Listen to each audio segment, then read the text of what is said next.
warra naxwii biratti warra seerloga afaan arabiidhaa qoratan biratti amma kalaama hundaami kan inni baanu kalaama afaan hundaa odoo hin taane kanuma naxwiidhaati. Alii tanaatiitu alii mucarrifaadha. Amma kalaama kana beeksisu jirti. Kalaama kami jennaan kalaama warra naxwii biratti kalaama jedhamee wanni beekamu huwa inni sun allafzu sagaleedha jenna. Allafzu jechuun kuni sagaleedha. Almurakkabu sagalee walitti qabamaa ta'e tarkiiba godhame walitti fidame almufiidu jechuun kan bu'aa buusu eenyuuf bu'aa buusa isa dhaggeeffatu saniif jechuudha. Isa dubbatuu miti isa dhaggeeffatu nama lammaffaa saniif bu'aa buusa awudiyaansiidhaaf warreen dhaggeeffatu saniif bu'aa buusa jechuudha. Bilwadci kaayinsa arabaatiin arabni kaayyachuu qabdi waan san jecha san arabni ifi yoggaanii fi kaayyatte jechuudha. Amma kalaamni warra naxwii biratti quyuuda yookiinis ulaagaalee afran kana guuttatuu qaba jedhan.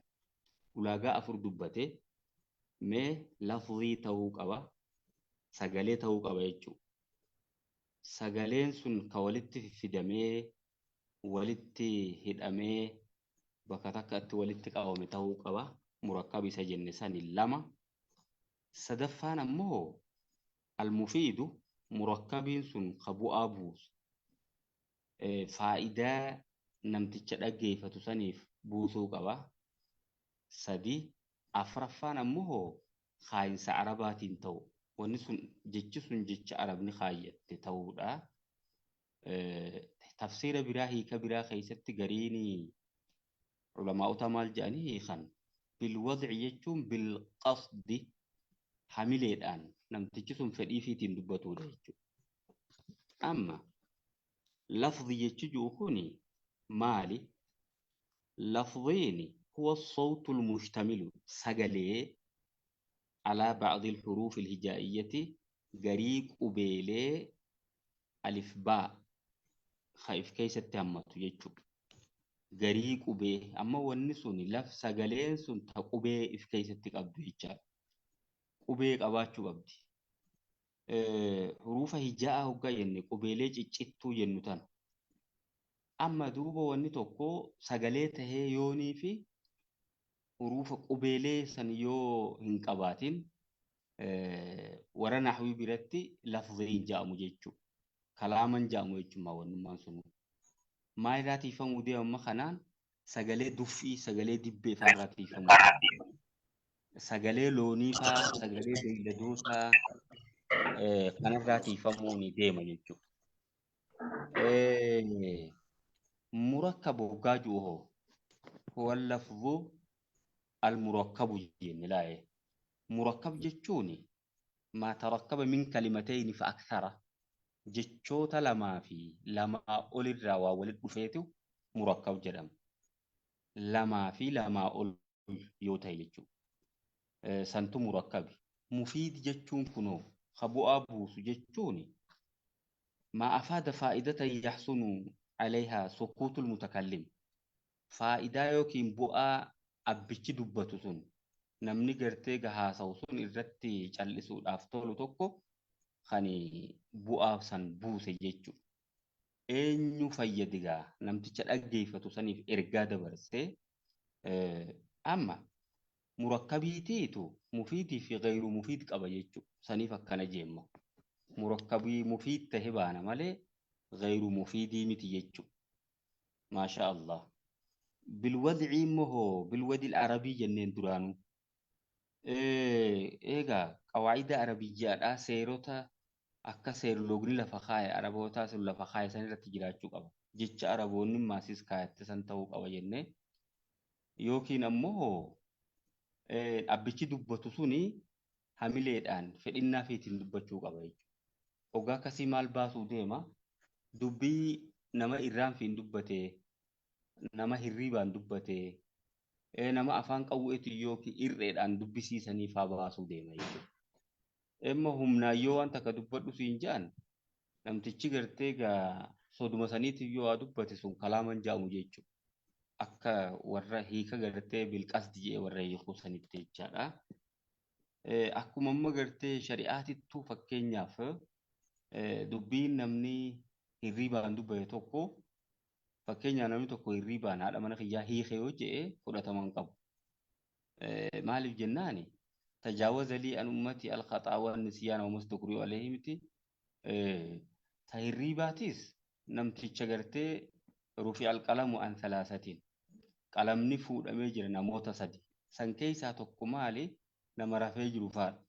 Kunis amma ka'ee waa takka waan keessa jiru hin qabu inni rafu kun itti yaadeen dubbanne jecha. Namammaasis irreedhaan dubbisan faadha. Namammaasis gartee irraanfii faadhaan dubbate faadha. Amma saniifuu warra naxwii biratti kalaamni kalaama jedhamuuf ulaagaalee afran tana guuttatuu qaba jechuudha. Sagalee ta'uu qaba. Sagaleen sun ammaas ta waliif fidamte ta'uu qabdi. Akkasuma inni waliif fidame kun ammoo ka bu'aa buuse ta'uu qaba jechuudha. Ciroo hirkataa fi ciroo if danda'a jennee if kiloozii fi main kiloozii yookaan ingiliffaa fa'aa warri baratan yoo jiraatan ciroo hirkataa fi ciroo if danda'a. Ciroon hirkataan sun ergaa guutuun dabarsu. Hirkatee jira waan ta'eef inni. Ciroon if danda'aan ammoo ergaa guutuu dabarsa inni. Kanaafuu murakkaban mufiidi amma in jaa'a zaydun jaa'a amru yoo jenne yoo zaydi dhufe amriis gartee ni dhufaa.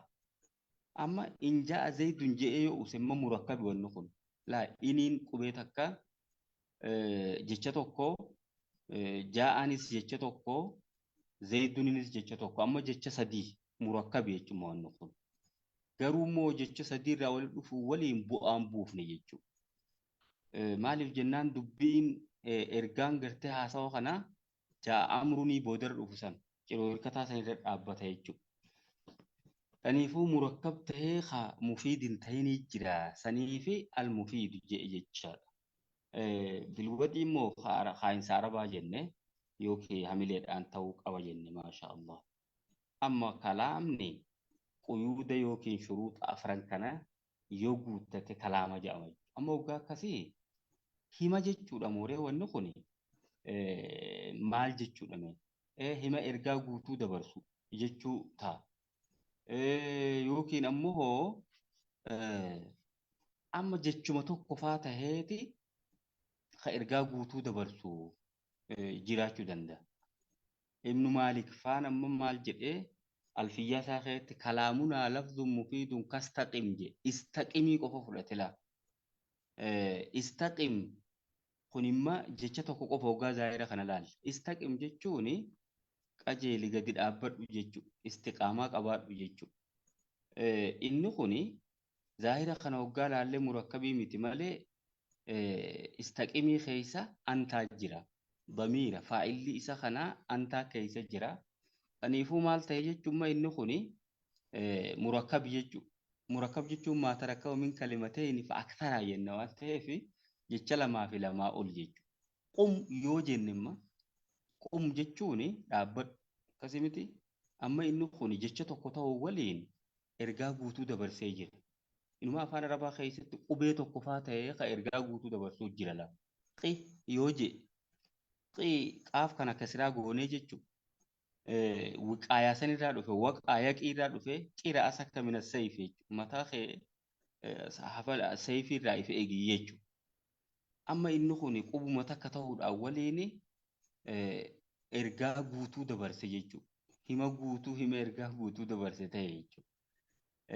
Saniifuu gamaa gamanarraa ciccitte malee wanni kun qubee takkitti tana qofaa miti jechuudha. Waqaa ture laa amma duraa yaqii achirraa amriin hoggaa dhufu qi jechuudhaan dhufee qubee takka qofa dubbanee dhaabbachuu hin danda'amu haa saktiitti daballa jedhan amma garii qi sun hoggis haa'atti callisuudhaaf itti dabalamte taati maasha Allah.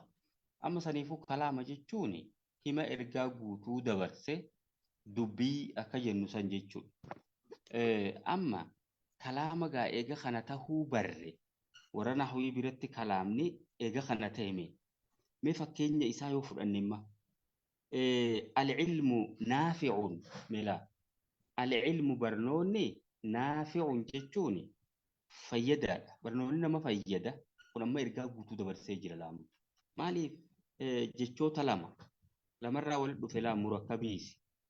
Sagalee simmaasiis. Egaa lafziidha jechuun as-sawtul mushtamilu ala baadil huruufil hijaa'iyyatii jennee miti.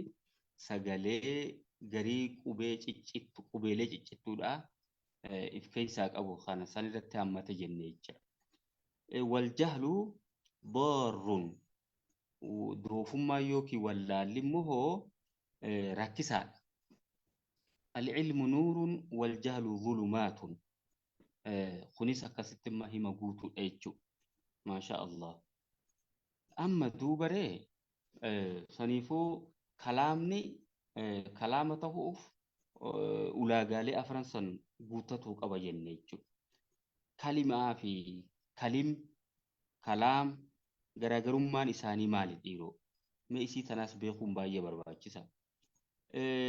Kalaamni amma gartee dubbii jennee mitire kalima. Jam'u kalimatiniidha kalimii jechuudha. Amma kalimaan ammoo qawluun mufradun jecha tokko jechuudha. Jechi tokko kalimaa jedhama jechuudha. Garuu yeroo garii immoo kalaamnummaanuuhuu kalimaas ni jedhamaan bakkatti irratti dubbifamu ni qaba. Maasha Allah. Qoodama isaa mee ilaallu waan inni irraa walitti qabamu jechuudha. Waaqsaamuhu salaatatun. Wanni kalaamni kun irraa jaaramu jechuudha. Maa yata'allafu minhu kalaamu. Wanni kalaamni irraa jaaramu hoggaa dubbii tana jaarru bakki nuti keessaa fudhannee jaarru salaasatun jechuun sadii. Aqsaama kanatti hiikuu gaarii. Yookiin kan dubbii qaba. Mee sadeen sun ismun maqaa wa fi'lun gocha yookiin ammoo xumurtuu jennu san afaan Oromootiin xumurtuu wa harfun jaa'a lima'nan. Wa harfun jechuun qubee jaa'a jechuun dhufe lima'nan hiika kennuudhaaf. Amma kuni harfun jaa'a lima'naniin harfiin tuni firoomsee jennu san fa'a. Firoomsituudha. Jara kana walitti firoomsiti. Bakka hiikni barbaadu san geessiti jechaadha. Saniifuu harfii hiika qabu jechaadha. Sun akkam gartee halii faa misaaluu hattaa walaa wa thummaa wa hal wa bal waloo walam walamma qubeelee kanaa tana jechuudha. Halii balii faa harfuma atfii faa harfii jarrii faa jarriin kan amma harfuun jaali ma'nanii. Kan qabnee jira eeyyeen qubeeleen ciccittuun amma alibbaan huruufa alifbaan faan jechuudha. Kana gartee sagalee sun qubee sana akkam akka fakkaattuu fi sagalee sun faana barsiisuu fi dhufti malee hiika kenniti jechuun miti jechaadha. Kanaafuu halii balii lamii lammaa faa anii faa jarri kan akkanaa kuni kana kaasitti irraa fedhame jechuudha. Amma kalaama hoggaa jaarru maqaarraa akkasuma maaseesee gocha varbii jennu san jechuun teensii jennu sanirraa jaarraa xumurtuu jennu san jechuudha. Sanii qubeen ammaasesee keessa jirti jechaadha. Fakkeenyaaf amma jaa'a zaydun wa amru yoo jenne jaa'a zaydun amma jaa'a dhufe zaydun jechuun zaydi dhufe zayduniin maqaa namaati maqaadha. Jaa'an ammoo fi'ilii jennu sani jechuudha. Amma waa lamarraa ijaarame kuni jaa'a zaydun gaafa jenne jechuudha. Sirtu minal basrati ilal kuufaa. Sirtu niin deeme minal basrati. Basrarraahin gara kuufaa deeme jedha. Amma laa ilaa min kun jarri kun harfiidha jechuudha. Kanaafuu jara kana keessaa guurraadha amma asirraa fuunee hojjannaani jechuudha. Kanaafuu aqsaama amma duuba اسمين قفتي اسمي قفرة كلام نجارمو ندندا إيجين ندندا فعلي قفرة مون جارم حرفي قفرة جارم فعلي في حرفي قفرة جارم أما اسمي في اسمي راني جارما اسمي في فعلي راني جارما akkana kana harfiin tuni durumaanuu isii maaliif dhufti walitti firoomsuudhaaf dhufti hiikuma jara kanaa guutuudhaaf dhufti waan isaan kun barbaadan fiduuf dhufti insha Allah mee sagantaa dhuftu keessatti jara sadeen kana tokko tokkotti adda baafnee ilaalla ismiin maal akka ta'e fi'iliin maal akka ta'e harfiinis maal akka ta'e insha Allah laalla jechuu hin dheereysinu mee arraaf asumatti haa dhaabbannu warra waan dhageen fayyadamu rabbi nu haa godhu tabaranne keessa rabba rakkaanuu faaqaayu وصلى الله على نبينا محمد وعلى آله وصحبه أجمعين السلام عليكم ورحمة الله وبركاته. وعليكم السلام ورحمة الله وبركاته. جزاكم الله خيرا شيخ ربي سنرى جعلته